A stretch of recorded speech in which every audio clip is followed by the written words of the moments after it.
tere hommikut kõigile! Täna on veebruar kätte jõudnud, ilus päikeseline, väga külm päev. Maria-Kristina olen mina ja me jätkame imelise seedetervise, soolestiku tervise raamatu lugemist, et soolestiku maatriks, kiudained, mikroobid ja ainevahetuse töö on see raamat, doktor Colin Robertsoni raamat. Nii, ma panen ka selle pildi nii, et näha on ainult mind, kui ma ei teaks, kuidas see siin läheb, sest vaata siis salvestuse peal on ka hästi. Nõnda, nüüd ma loodan, et sai tehniliselt kõik õigesti. Me oleme jõudnud 24. peatüki juurde, nii et seda raamatut me loeme veel täna ja ma arvan, et järgmine kord saabki see raamat meil otsa. Ma korraks näitan teile, et kui on huvi, siis me võime jätkata mingi järgmise raamatuga, et mul on siin doktor Paul Claytoni 2 raamatut. Üks on immuunsüsteemi tugevdamisest ja teine on siis sellest, kuidas me saame toituda nii, et toit ongi meie jaoks ravimiks, et seda me võime siis pärast arutada, et kumba raamatut me edasi loeme, sest ma arvan, et sellist raamatu lugemist võiks täitsa jätkata. Aga tuleme tagasi siis täna soolestiku teemade juurde. Peatükk 24, soolestik ja viljakus. See peatükk on liiga lühike, sellepärast, et see info, mida edasi anda viljakuse teemal, on nõnda laiahaardeline, et sellest oleks vaja kirjutada eraldi raamat. Aga kuna selle raamatu eesmärk ei ole viljakusest rääkida, siis on lihtsalt mõned olulised märksõnad ära toodud. Seega on tegu lühiülevaatega, märksõnadega ja lugege seda peatükki siis sellise ettevaatliku pilguga ja pidage silmas, et viljakuse teema on palju keerukam ja palju mitmetahulisem, kui mis tahes peatükk selles raamatus õiglaselt ja piisava põhjalikkusega esitada saaks. Seega see info, mida ma siin esile toon, on väga skemaatiline. See on see põhiline mõte, kuidas meie soolestik on seotud kõikide nende teemadega, mis on seotud viljakusega. Me teame täna, et viljakus ei ole lihtsalt hormoonide teema, vaid sõltub ka mikrobioomist. Meie soolestiku tervis ja olukord kujundavad seda, kuidas meie keha töötleb östrogeeni, mismoodi toimib meie keha immuunreaktsioon ja tegelikult mõjutab meie soolestiku mikrobioom ka seda, missugune on naise vaginaalne mikrobioom, mis kõik on väga-väga tähtsad, kui me räägime viljastumisest või lapseootuse ajast või sünnitusest. On eraldi seltskond soolestikubaktereid, mida me võiksime ühiselt nimetada östroboloomiks. Nende ülesanne on toota ensüüme, mis reguleerivad vereringes leiduva östrogeeni tsirkulatsiooni või ringlemist. Kui östroboloomi baktereid on tabanud halb tervis, siis tähendab see seda, et östrogeeni toime kehas läheb paigast ära, tekib tasakaalutus, mis võivad tekitada omakorda polütsüstilisi munasarjade sündroomi, endometrioosi, seda, et östrogeeni tase on liiga kõrge ehk östrogeeni dominantsi ja see võib põhjustada ka meestel madalat testosterooni taset. Kui meie soolestiku mikrofloora on tasakaalus, siis see kindlustab, et ka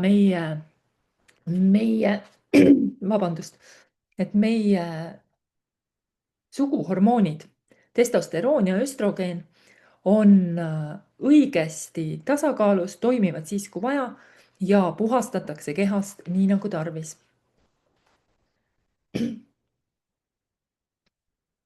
Viljakuse sõbralik mikrobioom. Soolestiku tasakaalutus tõstab süsteemset põletikutaset kehas ja halvendab immuunvastupidavust, mis tekitab viljakusest rääkides suurema riski raseduse katkemiseks või siis üleüldse võimetuse rasedaks jääda. On konkreetsed probiootilised kiud või tüved, mis parandavad seda olukorda, et juhul, kui naisel on probleeme endometrioosi või siis bakteriaalse vaginoosiga, siis tasub täpsemalt uurida, et millised mikrobiomi bakterid, millised tüved on need, mida oma menüüsse lisada. Soovitused elustiiliks. Kuidas lapseootuseks valmistuda? Tuleks ära jätta toidust kõik endokriinsüsteemi häirivad ained, mida võib leiduda plastikus või pestitsiidides. Punkt 2. Söö palju köögivilju ja linaseemneid, et toetada östrogeeni tasakaalu kehas. Punkt 3. Toeta oma soolestiku probiootikumidega ja oomega-3 rasvhapetega juba enne, kui plaanid last saada ja kindlasti ka siis, kui asud juba täpsemalt viljastumist planeerima. Mõte, mida siit peatükist koju kaasa võtta, on see, et viljakus algab samamoodi meie soolestikust, mitte lihtsalt meie munasarjadest või munanditest. Et mikroobide tasakaal mõjutab hormoone meie kehas, mõjutab immuunsust ja põletikutaset, mis kõik määravad ära, kui suur on meie võimalus lapsi saada. Et seda infot siis saab oma noortele edasi anda. Peatükk 25. Soolestiku testimise teadus. Arutelud diagnostika üle. Inimese soolestik, nagu me oleme rääkinud, on ainevahetuse mõttes väga dünaamiline ja mitmekülgne organ, mille toime ja tasakaal peegeldavad seda, kui hea on meie tervis ja soolestiku tervis omakorda mõjutab peaaegu kõiki kehasüsteeme. Viimastel aastatel on huvi soolestiku mikrobiomi vastu plahvatuslikult kasvanud. Seega on meil tekkinud ka mitmed erinevad diagnostilised abivahendid, mis väidetavalt aitavad soolestiku talitust hinnata. Selles peatükis vaatamegi kriitilise pilguga üle, millised on tänapäeval võimalused soolestiku testimiseks, väljaheite analüüsiks, süljediagnostikaks ja samuti veretestidest saadavaks informatsiooniks. Räägime nende erinevate testimisvõimaluste tugevustest, piirangutest ja sellest, millisel puhul millist testi kõige õigem kasutada oleks. Soolestiku testimise võimalused. Soolediagnostika võimalused algavad väljaheiteproovidest, kuni siis jõuavad kaasaegsete kõrgtehnoloogiliste vere baasil biomarkeri paneelide analüüsini ja samamoodi ka süljetestide profiilide analüüsini.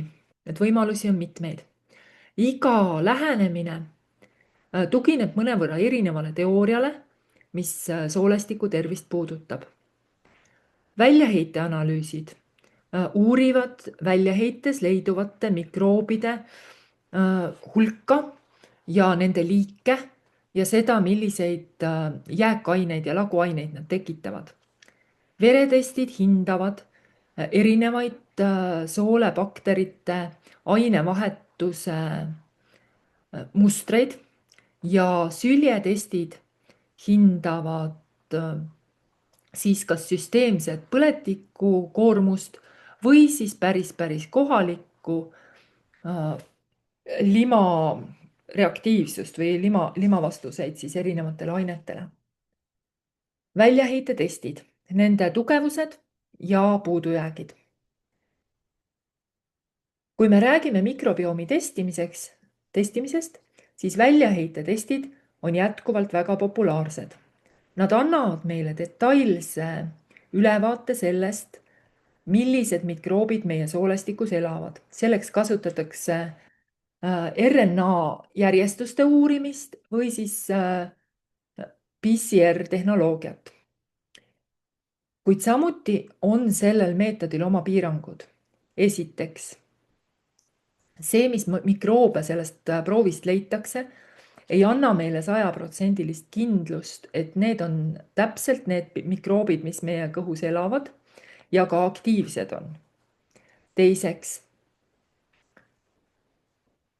see väljaheite baasil tehtav analüüs on väga muutlik ajas, et sa võid ühel päeval saada ühtmoodi tulemuse, teisel päeval hoopis teistmoodi tulemuse. et see sõltub sellest, mida sa parasjagu söönud oled, kuidas seda proovi on kogutud ja ka sellest, kui ruttu seda proovi analüüsitakse, et mõned bakterid elavad vähem ja mõned elavad kauem. Kolmandaks ei näita väljaheite analüüs kuigi täpselt seda, mis toimub peensooles või siis nendes bakteripopulatsioonides, kes elavad soolestiku limaskestas. Seega on omad piirangud, kuid väljaheitetestid on siiski väga väärtuslikud ja olulised.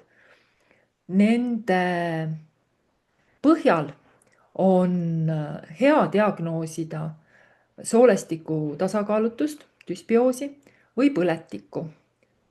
Kuid nende testide tulemuse interpreteerimine, nende selgitamine sõltub väga palju ka arstist või siis laborandist, kes sul seda selgitust annab.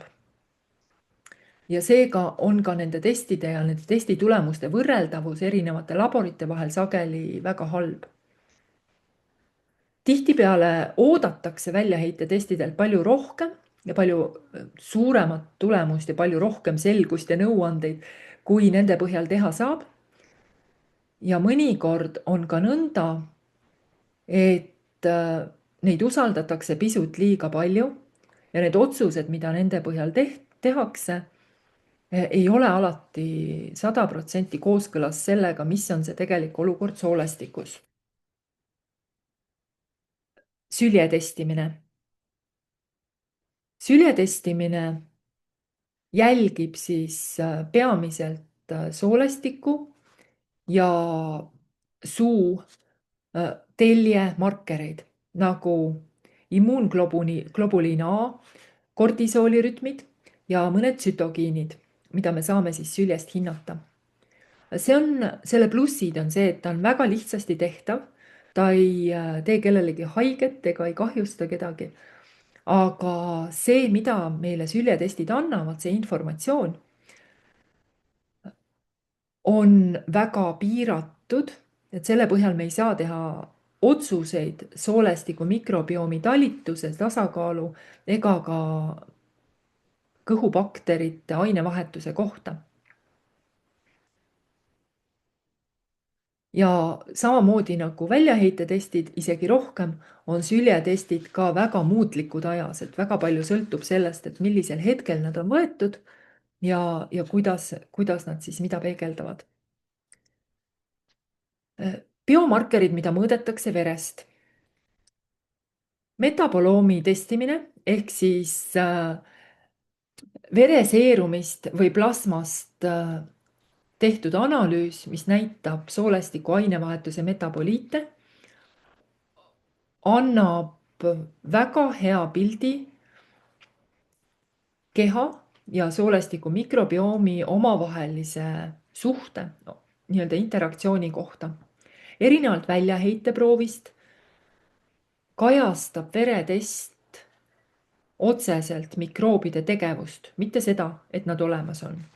Markerid, mida me mõõta saame, on indoolproprioonhape ehk IPA, mis on siis trüptofaani ainevahetuse metaboliit, millel on neuroprotektiivne ehk aju kaitsev, närvisüsteemi kaitsev ja põletikku maandav mõju. Teine asi, mida me saame verest mõõta, on butüraat ja teised butüraadiga seotud lühiahelalised rasvhapped. Tavaliselt mõõdetakse neid kaudselt maksaensüümide või erinevate karnitiinide kaudu. Ja kolmas asi, mida me saame mõõta verest, mis kirjeldab soolestiku ainevahetust, on kinureniini ja trüptofaani suhe. See näitab ära, kas trüptofaani ainevahetuse rada läheb head teed või on düsregulatsiooniga tegu ja ta näitab ära ka selle, kas kehas on krooniline immuunsüsteemi aktivatsioon ehk kas kehas on pidev põletik. Need metaboliidid, mida me mõõta saame verest,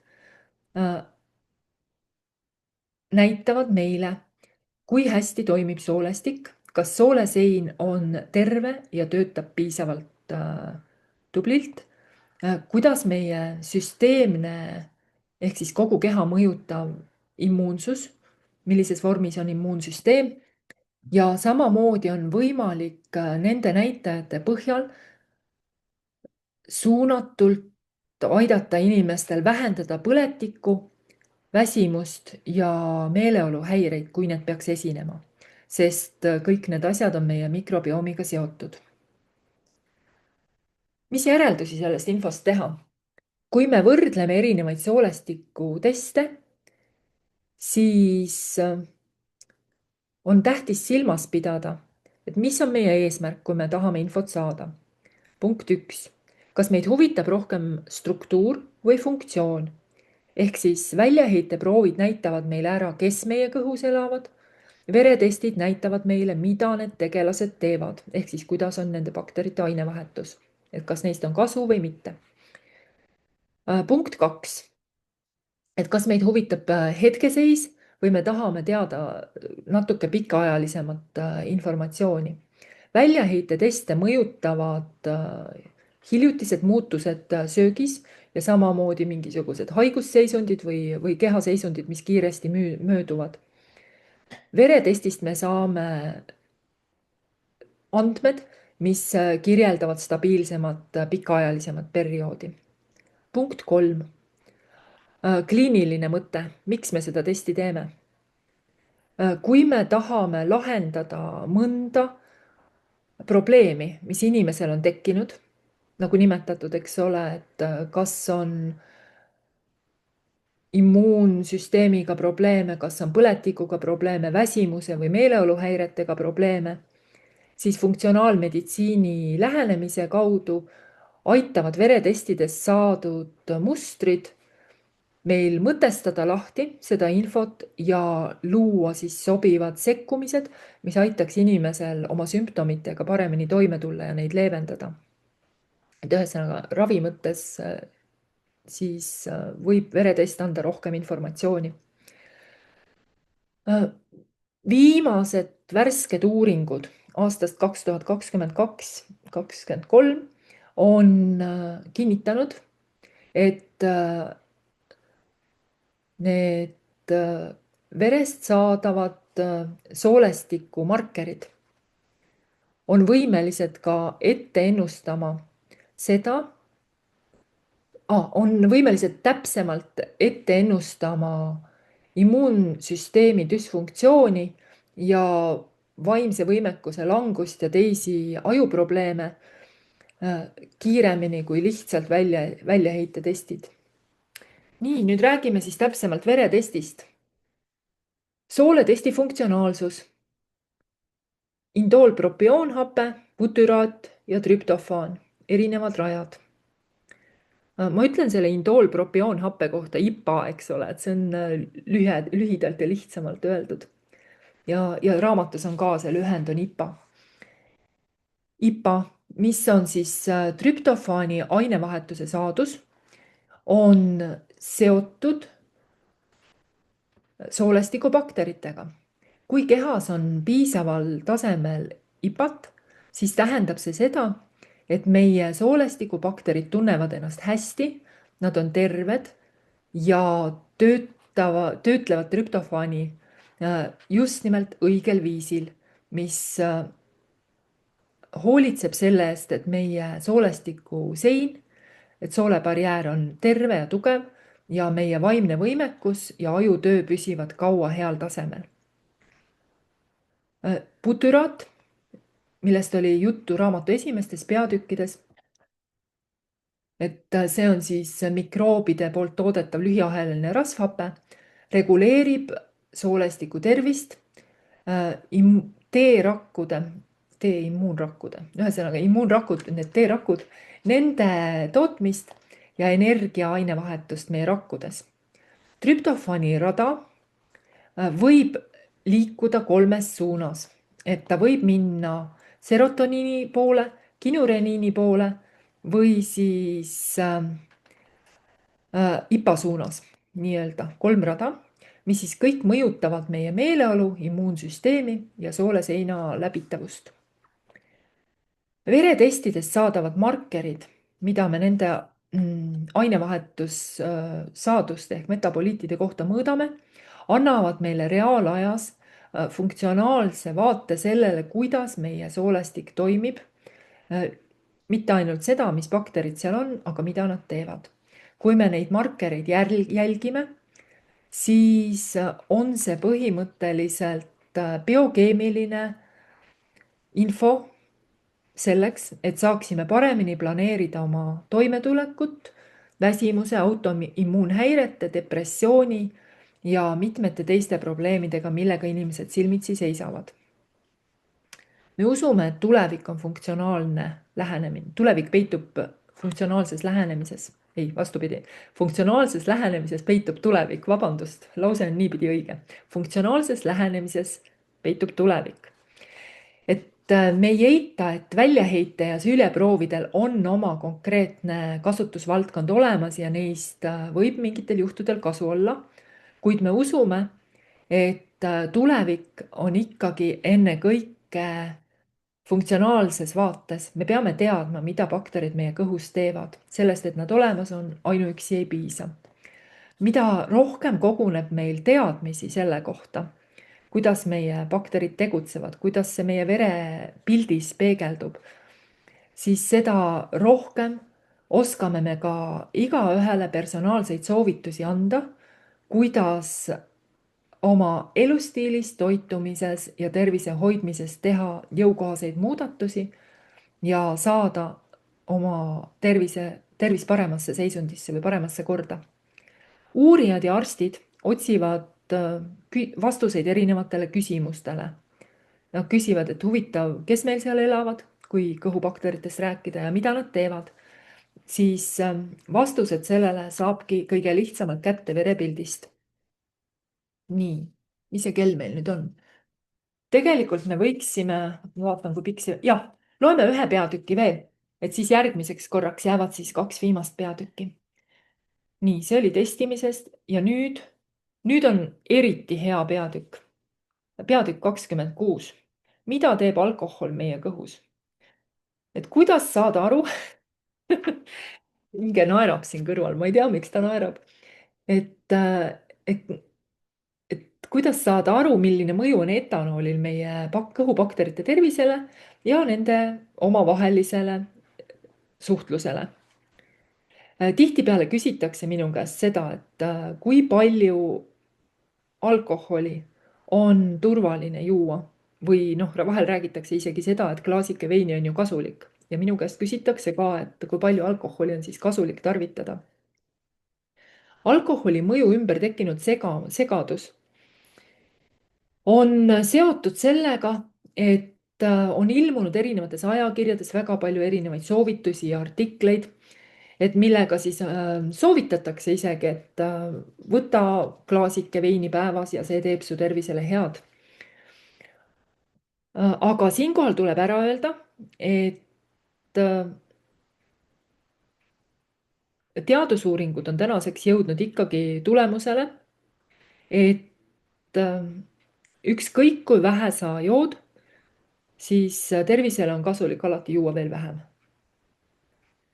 Alkohol on üks kõige kahjulikumaid aineid inimajaloos üleüldse, kui me räägime bioloogilisest vaatest meie kehale. Kui me jätame kõrvale maksa ainevahetuse kahjustamise, siis alkoholi tarvitamine mõjutab väga tugevalt ja kahjulikult meie soolestiku mikrobiomi seisundit. Ta hävitab häid baktereid, lõhub soolebarjääri ja segab, takistab bakterite omavahelist suhtlust ehk neid signaale, mis nad üksteisele saadavad biokeemiliselt. Ja siin peatükis vaatamegi üle siis alkoholi mõju meie soolestiku mikrobiomi ökoloogiale ja erinevatele mõjudele, mida alkohol kaasa toob, et mida ta muudab ka meie verepildis. Alkohol ja soolestiku mikrobioom. Alkohol vähendab meie soolestikus mikroobide mitmekesisust ja tekitab seedehäireid ehk dysbioosi sellega, et ta toetab põletikku tekitavaid liike nagu enterobaktereid ja proteobaktereid. Ja samal ajal hävitab siis kasulikke mikroobe nagu näiteks fekaalibakterit ja mõndagi teist. Seega ta muudab meie bakterite koosseisu ja see tõstab põletiku taset kehas ja vähendab soolestiku ainevahetuslikku paindlikkust. Alkohol tekitab ka soole seina läbilaskvust. Alkohol kahjustab soolebarjääri, sest häirib meie kõhus leiduvate valkude nagu sonuliini ja klaudiini omavahelist tihedat ühendust, mis põhjustab sooleseina läbilaskvust ja laseb lipopolüsahariididel jõuda vereringesse, mis omakorda tekitavad süsteemset põletikku. Ja siin on konkreetselt öeldud NF kappa beta aktivatsiooni, ühesõnaga see on nüüd väga-väga keeruline, kui keegi tahab, ma siis pildistan selle nagu mõiste siit ülesse.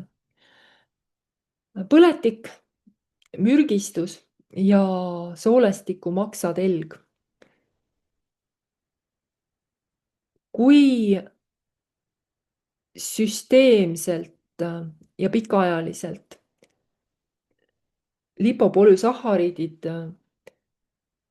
meie verre jõuavad, siis see aktiveerib maksapõletikku. Soolestiku maksatelg saab krooniliselt ülekoormatud, mis viib selleni, et võib hakata tekkima alkoholist tingitud maksapõletik ja see samamoodi mõjutab ka mittealkohoolse rasvmaksa arenemist, isegi juhul, kui tegu ei ole inimesega, kes palju joob, vaid joob ainult mõõdukalt. Alkoholist põhjustatud mikrobiomi muutused võimendavad maksakahjustuste tekkimist sellega, et kehas väheneb põletikuvastaste lühiahelaliste rasvhapete hulk. Soolestikubakterite funktsiooni häired, IPA, butyraat ja trüptofaani rada. Alkohol mõjutab meie soolestiku mikrobiomi ja vähendab IPA tootmist, butyraadi tootmist ja muudab ja moduleerib ka kinureniini ja trüptofaani töötlemise radasid. Nagu me teame, siis need metaboliidid on võtmetähtsusega meie soolestiku ja aju omavahelises infovahetuses, immuunsüsteemi reguleerimisel ja sooleseina terviklikkuse säilitamisel. Alkohol häirib nende süsteemide tööd, kahjustab meie vaimset vastupidavust ja tekitab palju probleeme kõikides kehasüsteemides. Alkoholist põhjustatud seedehäired toovad kaasa erinevate neurotoksiliste metaboliitide tekke kehas nagu ammoonium ja D-laktaat, millega tekib kõrgem risk ärevuseks ja vaimsete võimete languseks. Ja kui me nüüd võrdleme, kas kahjulikum on krooniline joomine või siis aeg-ajalt suuremas koguses alkoholi tarvitamine, siis kroonilise alkoholi tarvitamisega tekivad ulatuslikumad kahjustused mikrobiomis ja vigastused siis sooleseinas. Ja samal ajal, kui sellised aeg-ajalt episoodilised joomised tekitavad rohkem siis ühekordseid lipopolüsahariidide nii-öelda taseme tõusu. Ja siis jälle soolestikusein taastub. Aga teada on, et kui sa korra jood, siis kulub kuni 72 tundi selleks, et sinu soolestiku talitus jälle normaliseeruks. Ehk siis ühest joomingust taastumiseks läheb vähemalt 72 tundi soolestiku mõttes. Mida me sellest järeldada võime?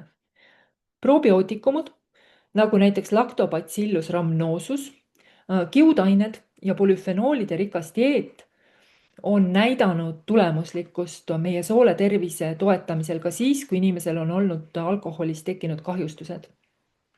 Aga nagu me teame, on need strateegiad pigem toetavad, ehk siis ikkagi esimene samm on joomine, joomist vähendada. Mõte, mida siit peatükist kaasa võtta, et juhul kui sul on vaja, siis vaata uue pilguga alkoholi peale ja mõtle üle, kui palju sa jooma pead või kui palju sa juua tahad. Alkoholil on ulatuslik ja ajas kasvav, suurenev mõju meie soolestiku mikrosüsteemile, soolestiku mikrobioomile, kogu sellele ökosüsteemile, mis meie kõhus on, ja see mõju on kahjulik. Et kui me muidu teame, et alkoholiga kaasneb peavalu ja pohmell ja võib-olla, et alkohol koormab meie maksa, siis tegelikult iga klaasike, mille me joome, muudab ka meie soolestiku mikrobiomi, nõrgendab meie soole seina ja tekitab täiendavat põletikku kogu meie kehas süsteemselt. Meie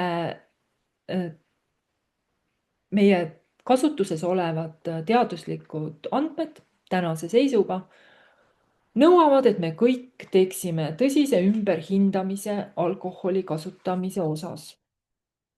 Vot selline väga oluline teadmine tänaseks, et mida isegi kui jood vähe, siis veel vähem on kasulik. Ma panen salvestamise kinni, järgmine esmaspäev loeme siis selle raamatu lõpuni.